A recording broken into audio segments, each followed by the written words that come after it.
और दोस्तों ये दिए गए समीकरणों को हम विस्थापन विधि से हल करेंगे।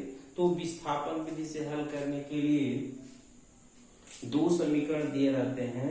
इन दोनों समीकरण की सहायता से हम x और y का मान निकालते हैं और x और y का मान निकालकर इन दिए गए समीकरणों में हम रख देते हैं, तो वहां से x का और y का मान निकल जाता है। देखो कैसे हल करते हैं। दो समीकरण दिया गया है तो इसको मान लेंगे समीकरण 1 और दूसरे को मान लेंगे समीकरण 2। तो किसी एक समीकरण की सहायता से हम x अथवा y का मान निकाल सकते हैं। तो अब जो आपको आसान लगेगा उसी समीकरण की सहायता से आप x और y का मान निकालेंगे।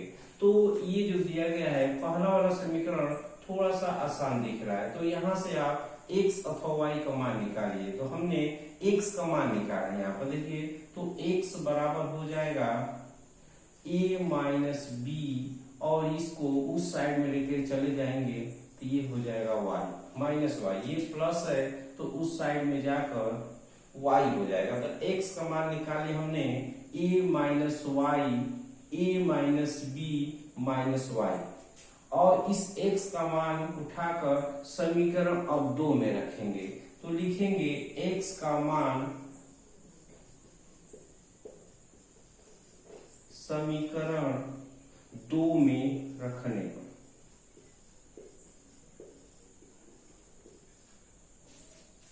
x का मान समीकरण 2 में रखना है। तो इस समीकरण जो 2 दिया गया है ax माइनस बी वाई बराबर a square plus b square दिया गया है। तो जहां जहां इस समीकरण में x है उसके स्थान पर ये मान रख देंगे। तो यहाँ पर a और x के स्थान पर रखेंगे a minus b minus y. उसके बाद ये उसको सेम काटते जाएंगे b y equal to a square plus b square. अब ये ब्रैकेट के आगे a दिया है तो इस ब्रैकेट को तोड़ेंगे और a से सब में गुणा कर देंगे। तो a से इसमें करेंगे तो a स्क्वायर माइनस ये हो जाएगा ए बी, और इसमें गुणा कर देंगे तो ए वाई माइनस ए, और ये माइनस बी वाई सेम वैसे उतार देंगे और इधर हो जाएगा ए स्क्वायर प्लस बी स्क्वायर। अब ये बराबर का दिया गया है और बराबर के दो पक्ष जब दिए रहते तो बराबर की इधर दिया गया है तो इतना इधर ये प्लस है और ये भी प्लस है। तो बराबर दो साइड दिया रहता है, दोनों जब प्लस रहेंगे और दोनों सेम रहेंगे तो यहाँ प्लस ए स्क्वायर है, इधर भी प्लस स्क्वायर है, तो दोनों आपस में कैंसिल हो जाएगा। तो यहाँ से हम यहाँ कर दिया जाए तो यहाँ ये बच जाएगा minus a b minus a y minus b y equal to b square. तो इधर बच गया बी स्क्वायर और इसको उधर लेके चले जाएंगे तो प्लस ए बी हो जाएगा, और इधर ये दो बचे रहे वाई वाला पद, इस वाई वाला पद में वाई को कॉमन ले लेंगे, माइनस वाई कॉमन ले लेंगे तो यहाँ से बचेगा ए प्लस बी।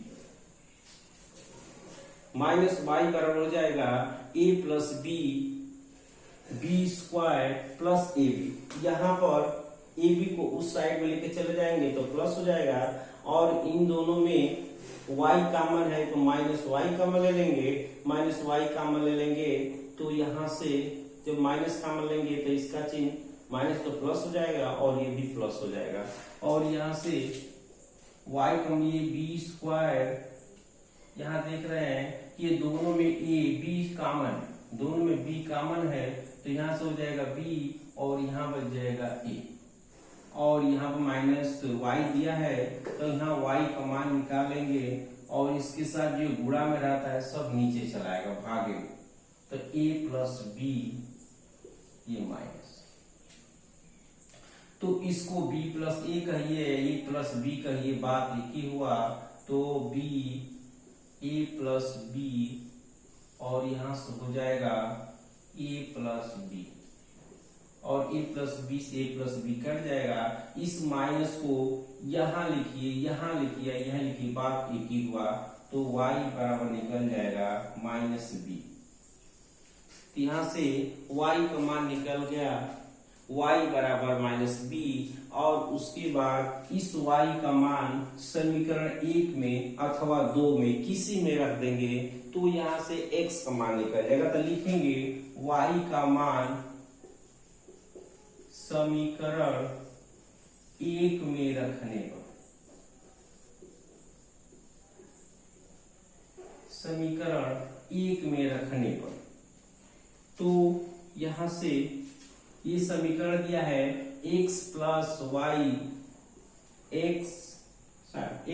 वाई बराबर a माइनस बी, और यहाँ पर दिया है x प्लस वाई का मान लिख देंगे -b बराबर a माइनस बी।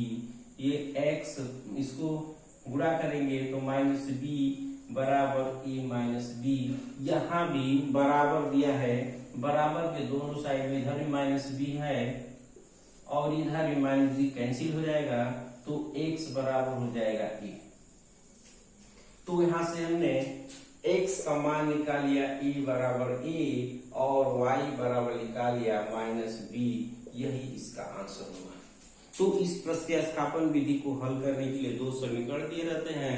इस दोनों समीकरण की सहायता से या किसी एक समीकरण की सहायता से हम x और y का मान निकाल लेते हैं, और इस x अथवा y का मान निकाल किसी दूसरे समीकरण में रख देंगे, वहां से एक वैल्यू निकलेगा, फिर दूसरे वैल्यू का मान दूसरे समीकरण में रख देंगे, तो यहाँ से आपका साफ